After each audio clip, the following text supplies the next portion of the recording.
নমস্কার বন্ধুরা, সবাই কেমন আছো? আশা করছি সবাই ভালো আছো। মানসী সরকার ভিলেজ ফুডে তোমাদেরকে স্বাগত। অন্য দিনের মতো আবারও একটা রেসিপি শেয়ার করব। আজকে যে রান্নাটা শেয়ার করব, কি রান্না করছি তোমরা ভিডিওটা দেখতে থাকো, তাহলেই বুঝতে পারবে। আশা করব ভিডিওটা ভালো লাগবে। যদি ভিডিওটা ভালো লাগে অবশ্যই কিন্তু লাস্ট পর্যন্ত দেখার অনুরোধ রইল। তোমরা ভিডিওটা দেখতে থাকো। সব থেকে সেরা স্বাদের ওল শাকের ডাঁটা রান্না করে খেতে চাইলে এই রেসিপিটা কিন্তু অবশ্যই দেখতে হবে। তোমরা ভিডিওটা দেখতে থাকো। এখানে আমি 4 পিস রুই মাছ নিয়েছি। জ্যান্ত রুই মাছ এনেছিল তোমাদের দাদা ভাই, তাই এখানে আমি 4 পিস নিয়েছি, বাকিটা রেখে দিয়েছি। আর এখানে ওল শাকের ডাঁটা কেটে নিয়েছি ছোট ছোট করে, তোমরা লম্বা করেও কেটে নিতে পারো। এবারে খুব ভালোভাবে ধুয়ে নিচ্ছি। মাছের মধ্যে আমি লবণ আর হলুদ মাখিয়ে নেব। এবারে দিচ্ছি লবণ।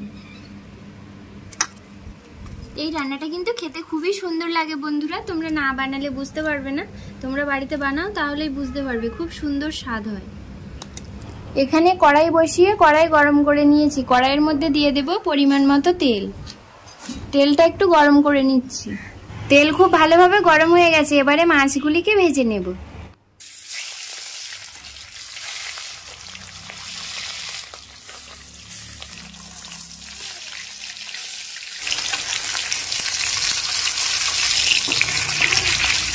মাছগুলিকে খুব সুন্দরভাবে ভেজে নিয়েছি, এবারে উঠিয়ে নেব। কড়াইতে তেল রয়েছে, তেলের মধ্যে ফোড়নে দেব কালো জিরে। এবারে দিয়ে দেব কেটে রাখা আলু। আলুগুলিকে কিন্তু খুব সুন্দরভাবে লাল লাল করে ভেজে নিয়েছি। এবারে আমি যে ওল শাকের ডাঁটাগুলিকে কেটে রেখেছিলাম ছোট ছোট করে দিয়ে দেব।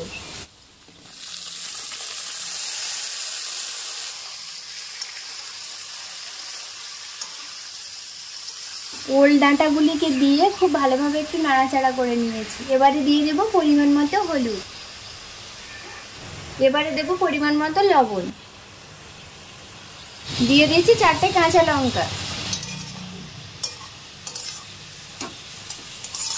এবারে ঢাকা দিয়ে দেব। 3 থেকে 4 মিনিট ঢাকা দিয়ে দিচ্ছি। গ্যাসের ফ্লেমটা কিন্তু কমিয়েও রাখবো না, বাড়াবো না, মিডিয়ামে রেখে দেব। এবারে ঢাকনাটা খুলে নিচ্ছি।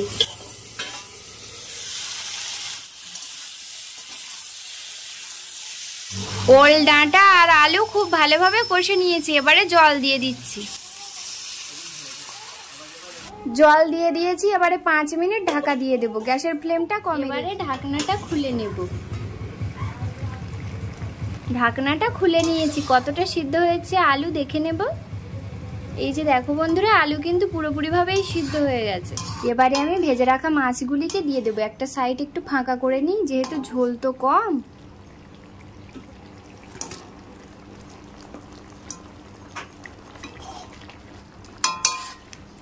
মাছগুলিকে কিন্তু তরকারির নিচে দিয়ে দিয়েছি, যেহেতু ঝোল কম। এবারে আমি একটু সর্ষে বেটে আর ছেঁকে রেখেছিলাম দিয়ে দেব।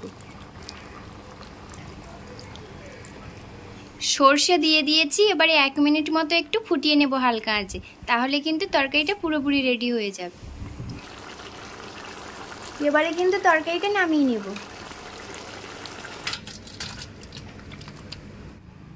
তরকারিটা দেখতে কত সুন্দর হয়েছে না বন্ধুরা, খেতেও কিন্তু খুব সুন্দর স্বাদ হয়। আর এই সময়টাতে কিন্তু ওল শাকের ডাঁটা প্রচুর খেতে ভালো লাগে। তোমরা বাড়িতে এইভাবে বানাও, অবশ্যই ভালো লাগবে খেতে। তুমি কি ভাত নিয়ে বসে পড়েছো নাকি? হ্যাঁ, দুপুর হয়ে গেছে, তার কারণে ভীষণ খিদে পেয়ে গেছে। আমি খেয়ে নিয়েছি, তুমি তরকারি খেয়ে নাও যতটুকু খাবে। আচ্ছা, হাত দিয়ে নিয়ে নাও না। ডালু বলিনি।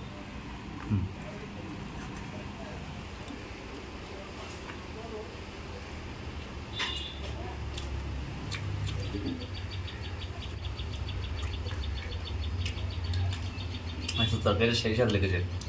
আজকে অনেকদিন পরে এই ওল শাকের ডাঁটা খেলাম।